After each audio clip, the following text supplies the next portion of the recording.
इस वक्त मौजूद हैं हमारे साथ वन पर्यावरण मंत्री संजय शर्मा जी। शर्मा जी, क्या कहेंगे? सबसे बड़े आज ट्रेनिंग पार्टिसिपेट करने आए हैं आप। निश्चित रूप से आज पूरे राजस्थान में 1500 वन रक्षकों की ट्रेनिंग कैंप शुरू हुए हैं।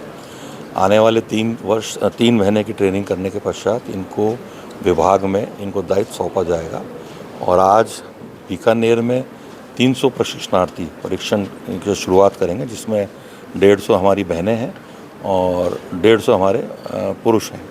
तो निश्चित रूप से ट्रेनिंग के माध्यम से जब ये अपनी सेवा करने जाएंगे वन विभाग में, तो एक अच्छा अधिकारी के नाते, कर्मचारी के नाते काम करेंगे। सब जगह चर्चित अभियान एक पेड़ माँ के नाम, जिसमें आप कहीं भी जाते हैं वहीं पर ऐसा सब कुछ देखने में आता, पेड़ जरूर लगाते हैं। क्या कहेंगे, क्या संदेश देना चाहेंगे? देखिए, मैं आपको आग्रह करूं कि 13 जनवरी को माननीय प्रधानमंत्री जी ने राजस्थान में निर्वाचित सभी माननीय विधायकों की माननीय मुख्यमंत्री जी के नेतृत्व में पार्टी कार्यालय में बैठक ली थी और उन्होंने उस वक्त माननीय शिवराज सिंह जी चौहान का उदाहरण हमारे सामने रखा था और पर्यावरण के लिए, प्रकृति के संरक्षण के लिए हमको ऐसा कार्य करना चाहिए।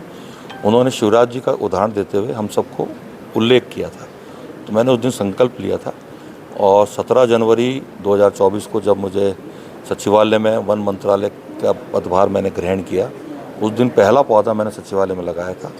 उस दिन मैंने संकल्प लिया कि मैं 1 पौधा प्रतिदिन लगाऊंगा और ईश्वर ने मुझे अभी तक इतनी ताकत दे रखी है कि मैं देश के किसी भी हिस्से में जाता हूं तो 1 पौधा जरूर। सर, वन विभाग की ज़मीनों पर अतिक्रमण, उसके अलावा बीकानेर में खासतौर पर अवैध खनन, इस तरह की चीज़ें हमेशा शिकायतें आती रही हैं। देखिए, मैंने अभी हमारे जो नवीन प्रशिक्षणार्थी वन रक्षक हैं उन सबसे आग्रह किया है कि हमारा पहला धर्म है वन क्षेत्र की सुरक्षा करना, वन्य जीवों की सुरक्षा करना, वन्य क्षेत्र में लगे हुए पेड़ों की सुरक्षा करना, अवैध खनन हो रहा है जो वन्य क्षेत्र में हो रहा है उसकी सुरक्षा करना, क्योंकि प्रकृति को हमने दिया कुछ नहीं, अपनी आवश्यकता अनुसार उसका दोहन करते रहे और जिसका परिणाम है कि ग्लोबल वार्मिंग की वजह से तापमान में वृद्धि हुई और जो इस गर्मी में हमने 50 डिग्री से अधिक तापमान की त्रासदी झेली वो केवल उसी का कारण था।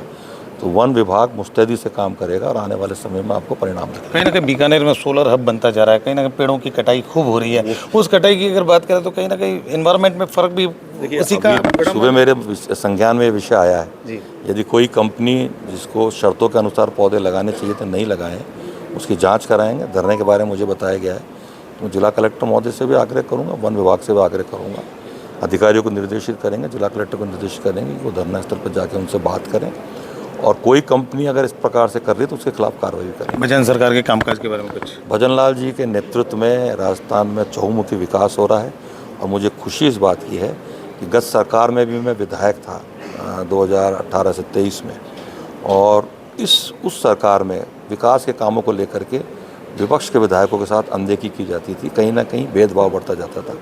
लेकिन मुझे बताते हुए खुशी है कि माननीय मुख्यमंत्री भजनलाल जी के नेतृत्व में 200 विधानसभाओं में बिना किसी भेदभाव के काम हो रहा है। जिसने मांगा उसको भी दिया, जिसने नहीं मांगा, जनता की ज़रूरत थी उसके अनुसार भी दिया।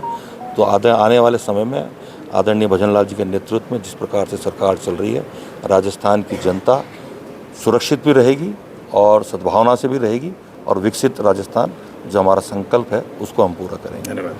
तो ये थे